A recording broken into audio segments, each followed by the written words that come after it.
Bonjour tout le monde, dans cette vidéo nous allons élaborer le chapitre Travail et énergie pour la classe première S. À la fin de cette vidéo, vous serez capable de définir le travail d'une force constante, de distinguer un travail moteur d'un travail résistant, de calculer le travail du poids, de définir l'énergie cinétique, d'appliquer le théorème de l'énergie cinétique, de définir l'énergie potentielle de pesanteur, de définir l'énergie mécanique et d'expliquer la conservation et la non-conservation de l'énergie mécanique. Premièrement, travail d'une force constante. Une force F est constante si elle ne change pas au cours du temps, c'est-à-dire si elle conserve sa direction, son sens et son module.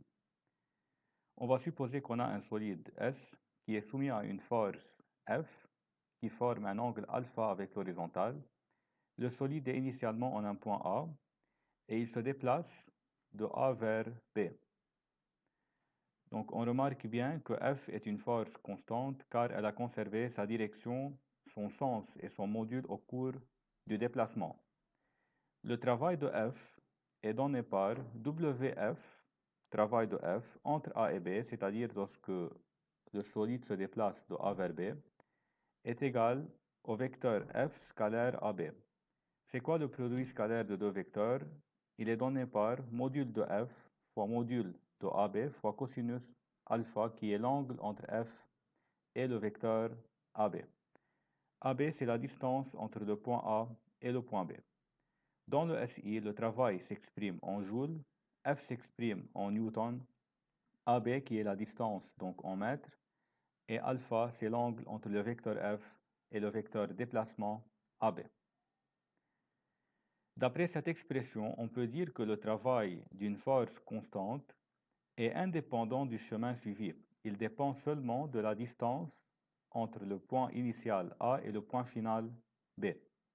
Donc, quel que soit le chemin suivi par le solide entre A et B, quel que soit ce chemin, le travail de F est indépendant de ce chemin suivi. Il dépend seulement de la distance entre le point A et le point B. Travail moteur et travail résistant. Un travail moteur, c'est un travail qui est positif, alors qu'un travail résistant est un travail négatif. Donc, on remarque que le travail d'une force constante F peut être positif ou négatif selon la valeur de l'angle alpha. F est toujours positive, AB est toujours positive, mais cosinus alpha peut être positif ou négatif. Cas 1. Si alpha égale à 0, qu'est-ce que ça veut dire alpha égale à 0? C'est-à-dire F et AB possèdent la même direction et le même sens. Dans ce cas, cosinus alpha est égal à 1, cosinus 0 c'est 1. Donc si on remplace dans l'expression du travail, on aura WF égale F fois AB fois 1, donc c'est F fois AB, positive, donc le travail dans ce cas est moteur. Cas 2. Si alpha est un angle aigu, c'est-à-dire alpha est compris entre 0 et 90 degrés. Dans ce cas, cosinus alpha est positive, le cosinus d'un angle aigu est toujours positif, donc on aura WF égale F fois AB fois cosinus alpha. Cosinus alpha est positif, alors c'est un travail positif, donc travail moteur. Troisième cas, si alpha égale à 90 degrés, c'est-à-dire F est perpendiculaire au déplacement. Donc cosinus 90 est nul, alors le travail de F égale à F fois AB fois 0, donc c'est nul aussi. Alors on peut dire que si la force est perpendiculaire au déplacement, elle n'a pas de travail. Troisième cas, si alpha est un angle obtus, c'est-à-dire alpha est compris entre 90 et 180 degrés. Donc ça c'est le déplacement AB et ça c'est la force F, elle forme un angle alpha obtus avec le vecteur AB. On sait que le cosinus d'un angle obtus est négatif et par suite le travail est aussi négatif, donc c'est un travail résistant. Cinquième et dernier cas, alpha égale à 180 degrés. Qu'est-ce que ça veut dire alpha égale à 180? C'est-à-dire le vecteur F, la force F et le déplacement AB possèdent la même direction mais deux sens opposés. AB est vers la droite, F est vers la gauche. Donc ça, c'est l'angle qui est 180. On sait que cosinus 180, c'est moins 1. Donc on aura travail de f égale f fois AB fois moins 1, donc c'est moins f fois AB. C'est un travail négatif, donc c'est un travail résistant. C'est le cas d'une force de frottement qui est toujours parallèle au déplacement, mais dans le sens opposé. Application. Lors de son mouvement horizontal, on a un solide S qui est soumis à 4 forces, T, la tension du fil, Rn, réaction normale du support, le poids et une force de frottement F. Et on a le module de T, c'est 10 newtons et le module de F, c'est 5 newtons. Première question, il faut calculer le travail de chaque force lorsque le solide ou bien le bloc se déplace de D égale 2 mètres. Et il faut préciser pour chaque travail, s'il est moteur ou résistant, et on a le sens du mouvement. Dans la question 2, il faut trouver la somme de ces travaux des forces extérieures.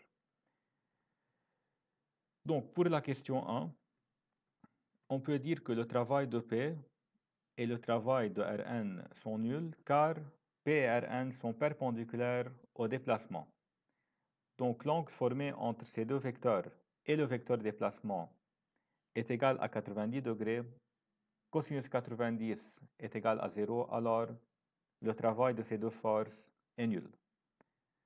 Pour la force T, la tension du fil, si on applique la formule, travail de T égale T fois AB, le déplacement, fois cosinus 0. Pourquoi 0? Car l'angle formé entre T et le déplacement est égal à 0. T est parallèle au mouvement et dans le même sens. Donc on remplace T par 10 et AB par 2 et on trouve 20 joules. Comme c'est un travail positif, alors il est moteur. Pour la force de frottement, elle est toujours parallèle au mouvement et dans le sens opposé, donc on peut dire WF égale F fois AB fois cosinus 180. F parallèle au mouvement, sens opposé. Donc l'angle formé entre AB, le vecteur AB, et le vecteur F vaut 180 degrés. Donc c'est moins F fois D, moins 5 fois 2, moins 10 joules. Négative, c'est un travail résistant.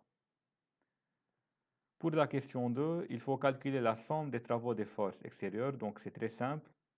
Il suffit d'additionner ces travaux, donc somme des travaux des forces extérieures égale travail de P plus travail de Rn plus travail de T plus travail de F. Donc c'est 20 moins 10 égale à 10 joules. Troisièmement, travail du poids. On sait que le poids est une force verticale descendante et le module P égale m fois g. Et bien sûr, le poids d'un corps est une force constante. On va supposer que le corps se déplace d'un point A vers un point B. Donc le poids, c'est une force verticale descendante. Et P forme un angle alpha avec AB. Donc comme le poids est une force constante, pour trouver son travail, on peut appliquer cette formule WP égale AP fois AB fois cosinus alpha. Mais c'est plus facile d'utiliser une autre expression qui vient de celle-là. On peut dire que le travail du poids est donné par WP égale plus m fois g fois h si le corps descend, moins m fois g fois h si le corps monte, et 0 si le corps se déplace horizontalement. M, c'est la masse du solide, G, c'est l'intensité de pesanteur, et H, c'est l'altitude, c'est la dénivellation entre le point A et le point B. Donc ça, c'est H. C'est l'altitude entre A et B. Dans le SI, le travail du poids s'exprime en joules, la masse en kilogrammes, l'altitude en mètres et G en mètres par seconde au carré. Donc pour calculer le travail du poids, on peut utiliser cette expression ou bien ces trois expressions. Et c'est plus facile d'appliquer ces trois formules. Application sur le travail du poids. Un pendule simple, c'est quoi un pendule simple? C'est un système qui est formé par un fil de masse négligeable et à l'extrémité libre du fil, c'est attaché une petite boule. Donc si on écarte le fil d'un angle alpha et on le lâche, on aura un mouvement de va-et-vient entre la position d'équilibre OB. Donc le pendule simple de masse m égale à 100 grammes, c'est-à-dire la masse de la boule est de 100 grammes, et la longueur du fil est de 1 mètre. Donc on peut dire que OA égale OB égale à 1 mètre. C'est le même fil qui descend, qui effectue un mouvement oscillatoire. Le pendule est écarté de sa position d'équilibre d'un angle alpha égale à 60 degrés et il est lâché sans vitesse initiale du point A. Une fois lâché, il va effectuer un mouvement oscillatoire, mouvement de va et vient. Calculer le travail du poids entre A et B. Il faut trouver le travail du poids lorsque le solide se déplace de A vers B. Donc, premièrement, on peut dire que le travail du poids entre A et B, c'est plus mgh. Plus mgh car le solide descend. Il était en A, il va descendre au point B. Donc, c'est plus mgh. Comment on peut calculer h? Ça, c'est h. C'est la dénivellation entre le point A et le point B. Quel que soit le chemin, h, c'est l'altitude entre le point initial et le point final. Donc, ça, c'est h. On mène la perpendiculaire de A à OB et on va nommer ce point grand H. Donc, on peut dire que H est égal à HB, la distance entre le point H et le point B. Petit h égale à HB. Et c'est quoi HB? HB, c'est OB moins OH. OB moins OH.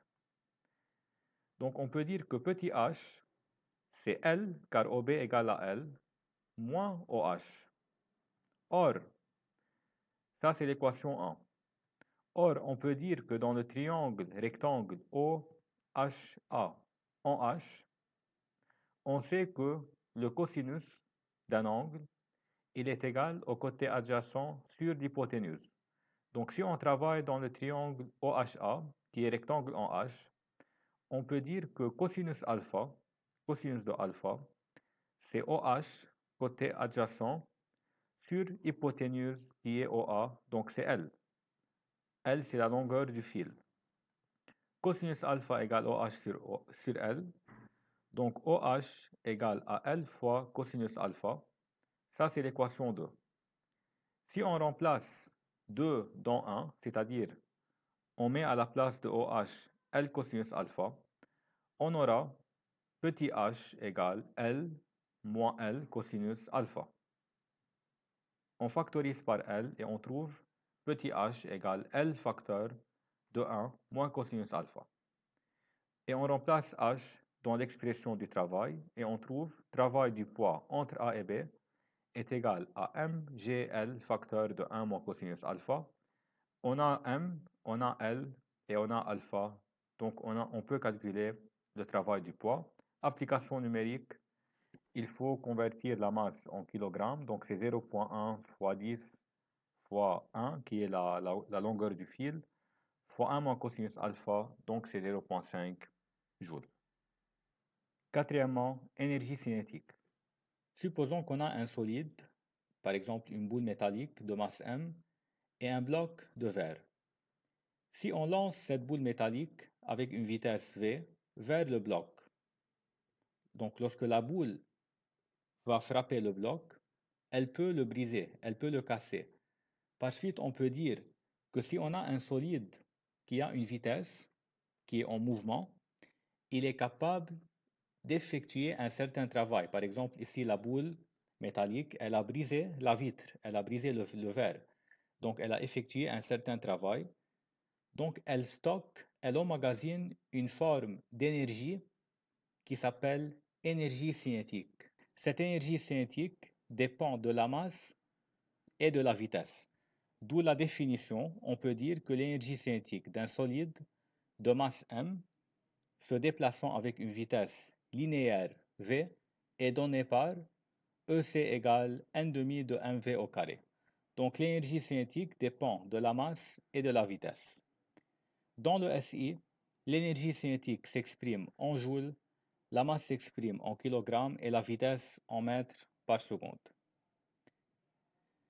Si on a un système de plusieurs particules, l'énergie cinétique de ce système est égale à la somme des énergies cinétiques de chacune des particules qui constituent le système, d'où on peut écrire EC, c'est-à-dire l'énergie cinétique du système, est égale à EC1, l'énergie cinétique de la première particule, plus EC2, énergie cinétique de la deuxième particule, etc. EC1, c'est 1 demi de M1 V1 au carré, plus EC2, 1 demi M2 V2 au carré, etc. Cinquièmement, théorème de l'énergie cinétique. Ce théorème affirme que la variation de l'énergie cinétique d'un système entre deux positions A et B est égale à la somme des travaux de toutes les forces extérieures exercées sur ce système entre A et B.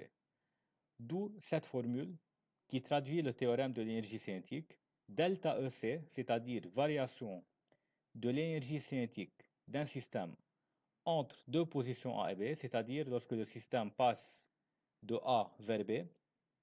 Qu'est-ce que ça veut dire variation? C'est-à-dire EC final, ECB moins EC initial, c'est-à-dire ECA. ECB, c'est 1 demi de MVB au carré, moins ECA, c'est 1 demi de MVA au carré. Donc ça, c'est la variation de l'énergie cinétique lorsque le solide, ou bien lorsque le système passe de A vers B. Elle est égale à la somme des travaux de toutes les forces extérieures agissant sur le système entre A et B, c'est-à-dire lors de son déplacement entre le point A et le point B. Application sur le théorème de l'énergie cinétique. Une bille de masse m est lancée verticalement vers le haut d'un point O dans l'air avec une vitesse initiale V0 égale 5 mètres par seconde. La bille atteint le point le plus haut A tel que OA égale Hmax. Calculez, en utilisant le théorème de l'énergie cinétique, la valeur de Hmax. On néglige les frottements, il n'y a pas de frottements, et on donne G égale 10 mètres par seconde au carré. Donc, d'après le théorème de l'énergie cinétique, on peut dire que delta EC, la variation de l'énergie cinétique entre O et A, c'est-à-dire lorsque la bille passe de O vers A, est égale à la somme des travaux de toutes les forces extérieures agissant sur la bille entre O et A. Or, la bille est soumise à la seule action de son poids, car il n'y a pas de frottement et la bille est en chute libre, donc il y a seulement le poids de la bille. Donc on peut dire ECA, EC final, moins ECO, EC initial, c'est delta EC entre O et A, égale travail du poids, car il n'y a que le poids. Donc ça c'est le point O et ça c'est le point A. Ça c'est la vitesse initiale, la bille est lancée de O vers A. C'est quoi ECA? C'est 1 demi de M VA au carré, moins 1 demi de M VO au carré. VA c'est la vitesse en A, VO c'est la vitesse en O. Le travail du poids entre O et A est donné par moins mg Hmax, moins car le corps monte. On a vu que le travail du poids est donné par moins mgh si le corps monte. Or, VA égale à 0, car A est le point le plus haut, donc la bille s'arrête en A. Il n'y a pas une vitesse en A, donc pas d'énergie cinétique en A. Et on peut simplifier M et M. Donc il nous reste 0 moins 1 demi VO au carré égale à moins G Hmax. On simplifie le moins et le moins et on trouve Hmax. On aura Hmax égale VO au carré sur 2G, c'est-à-dire 1 demi V0 au carré sur G. Et on fait l'application numérique et on trouve Hmax égale 1,25 mètres. Sixièmement, énergie potentielle de pesanteur EPP. C'est quoi l'énergie potentielle de pesanteur?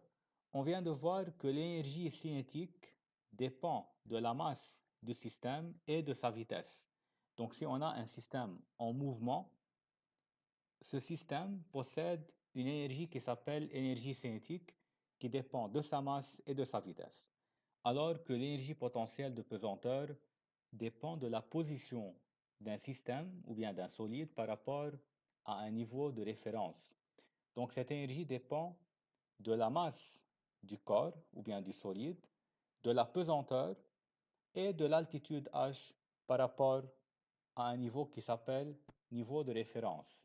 On ne peut pas calculer l'énergie potentielle de pesanteur sans définir un niveau de référence. Donc l'énergie potentielle de pesanteur est donnée par, on a trois cas. EPP égale à plus m fois g fois h.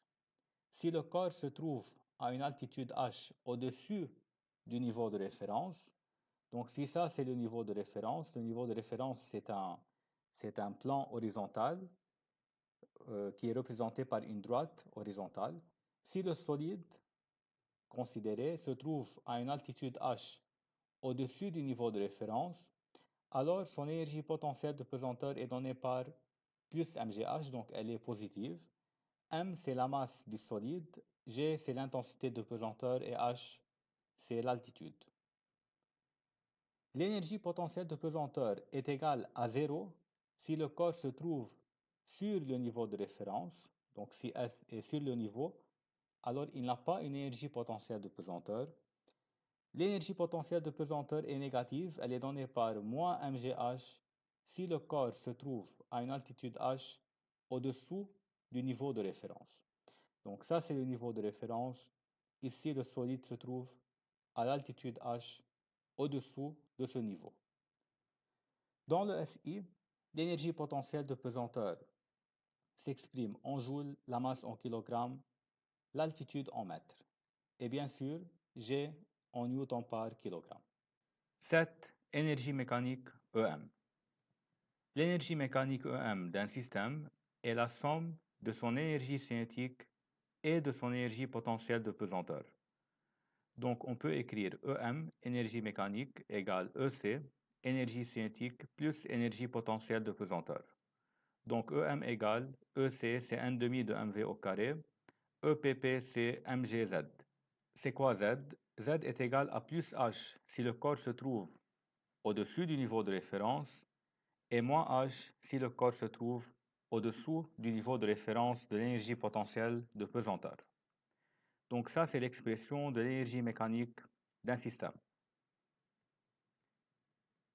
Conservation de l'énergie mécanique. Pour un système isolé, c'est-à-dire il n'est soumis à aucune force extérieure. Somme des forces extérieures égale à 0.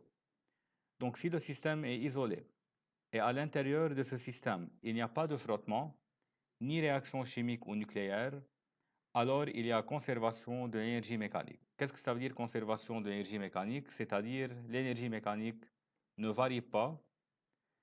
Donc EM égale à une constante. Si on travaille entre deux positions A et B, alors EMA est égal à EMB. Donc delta EM entre A et B, la variation de l'énergie mécanique entre A et B, est égale à EMB moins EMA, finale moins initiale, est égal à 0 car EMA égale à EMB. Un tel système s'appelle système conservatif. Donc dans le cas où il n'y a pas de frottement, on peut dire qu'il y a conservation de l'énergie mécanique, c'est-à-dire l'énergie mécanique ne change pas, elle reste constante, alors la variation de l'énergie mécanique est nulle.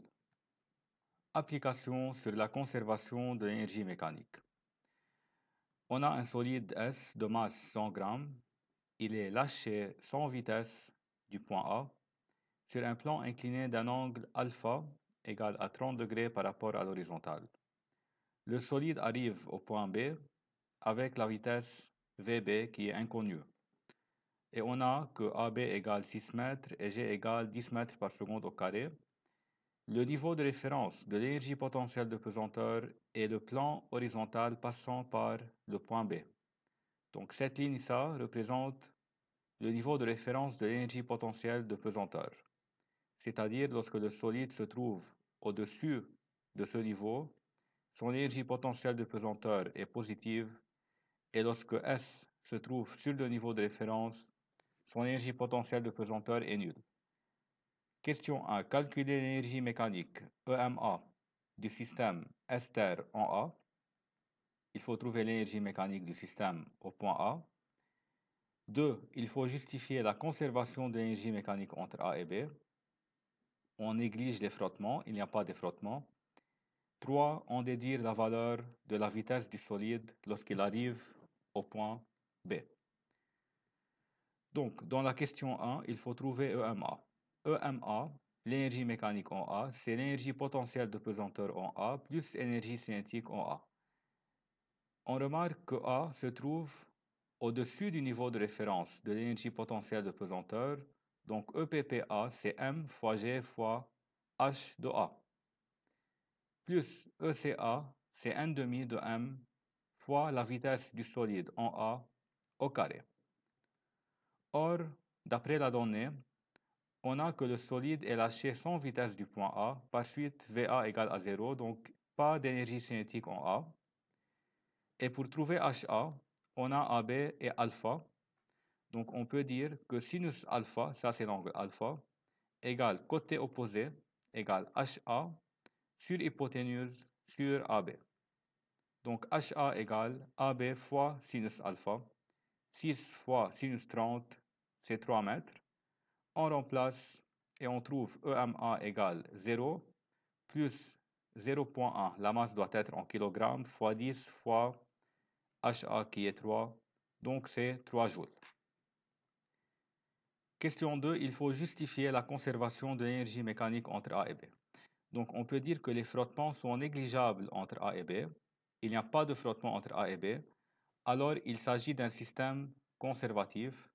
Donc il y a conservation de l'énergie mécanique entre A et B. Donc on peut dire que EM en A égale EM en B. C'est-à-dire lorsque le solide passe de A vers B, son énergie mécanique est toujours la même. Elle vaut toujours 3 joules. Question 3, il faut déduire la vitesse du solide en B. Donc, on a dit que EMB, c'est 3 joules. Or, c'est quoi EMB? C'est l'énergie mécanique en B. Donc, c'est l'énergie potentielle de pesanteur en B, plus l'énergie cinétique en B. C'est quoi l'énergie potentielle de pesanteur en B? C'est mGHB plus ECB qui est 1 demi de mVb au carré. Or, B est sur le niveau de référence, c'est-à-dire lorsque le solide est en B, il n'a pas d'énergie potentielle de pesanteur, elle est nulle, car le point B est sur le niveau de référence. Donc on aura EMB égale à 0, énergie potentielle de pesanteur en B est nulle, plus 1 demi de m Vb au carré. Donc 1 demi de m Vb au carré égale à EMB égale à 3. Et on tire la valeur de Vb. Donc on aura finalement 1 demi m Vb au carré égale à 3. EMB c'est 3. Et EPPB égale à 0. 1 demi fois 0,1 fois Vb au carré égale à 3. Donc 0,05 Vb au carré égale à 3. Vb au carré égale à 3 sur 0,05 égale à 60. Donc Vb égale racine de 60. Donc c'est 7,74 mètres par seconde. 9. Non-conservation de l'énergie mécanique.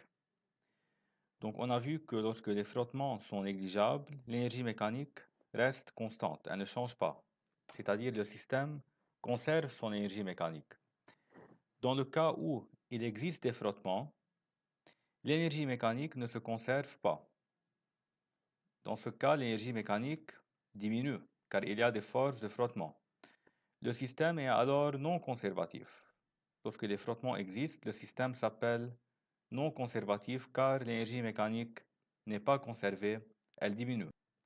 Si les frottements sont la seule cause de la non-conservation de l'énergie mécanique, dans ce cas, la variation de l'énergie mécanique entre deux positions A et B est égale au travail des forces de frottement. Donc on peut écrire delta EM, variation de l'énergie mécanique entre deux positions A et B, égale W, travail de la force de frottement entre A et B. Donc EMB, énergie mécanique finale en B, moins énergie mécanique initiale, c'est-à-dire en A, égale travail de la force de frottement entre A et B. Cette expression est utilisée lorsque les frottements existent et l'énergie mécanique n'est pas conservée. Application sur la non-conservation de l'énergie mécanique. Un parachutiste de masse M égale 80 kg avec son équipement tombe en chute uniforme dans l'air avec une vitesse v égale 12 mètres par seconde de A vers B. Chute uniforme, c'est-à-dire la vitesse est constante. La vitesse en A est égale à la vitesse en B est égale à 12 mètres par seconde. Et on a AB, l'altitude entre A et B, c'est 120 mètres. Le plan horizontal passant par B est pris comme niveau de référence de l'énergie potentielle de pesanteur. Donc en B, il n'y a pas énergie potentielle de pesanteur. Et on a G égale 10 mètres par seconde au carré. Question 1. Déterminer la variation de l'énergie mécanique du système parachutiste terre-air entre A et B.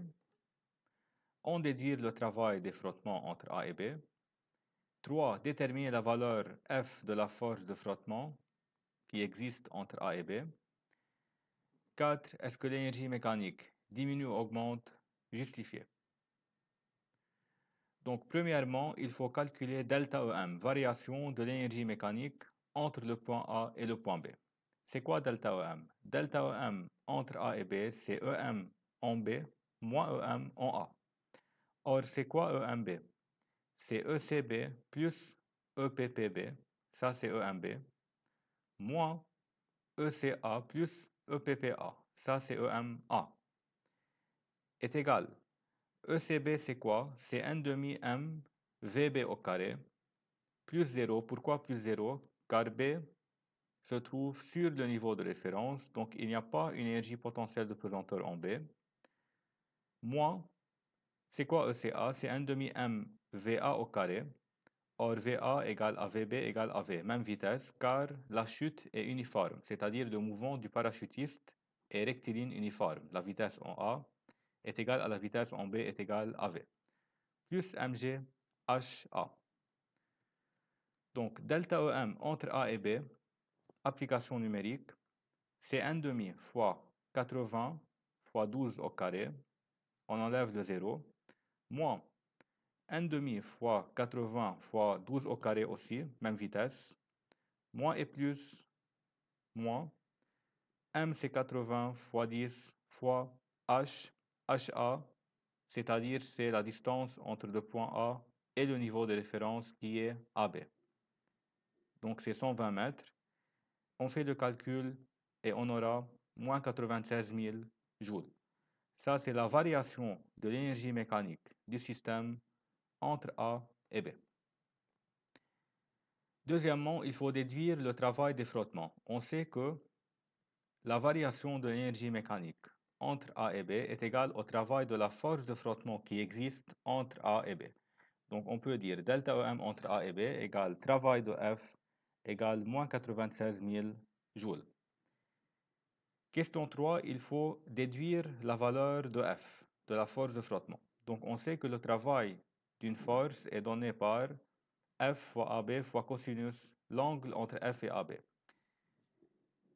Il s'agit d'une force de frottement. Donc la force de frottement, elle s'oppose toujours au déplacement. Donc l'angle formé entre F et AB est toujours 180 car c'est une force de frottement. Donc on peut dire WF entre A et B, c'est F fois AB fois cosinus de 180.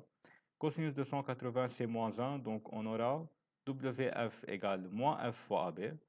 Donc F égale à moins travail de F sur AB. Donc c'est moins 96 000 sur 120, moins et moins, on aura plus.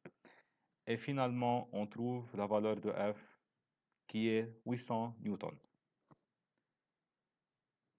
Question 4, il faut dire si l'énergie mécanique a diminué ou bien elle a augmenté lorsque le parachutiste a passé de A vers B. On a trouvé la variation de l'énergie mécanique, delta EM, est égale à moins 96 000 joules. Donc, comme la variation de l'énergie mécanique est négative, c'est-à-dire en passant de A vers B, l'énergie mécanique a diminué car EMA est plus grande que EMB, c'est-à-dire en B, l'énergie mécanique est plus petite. Par suite, le passage de A à B a réduit l'énergie mécanique.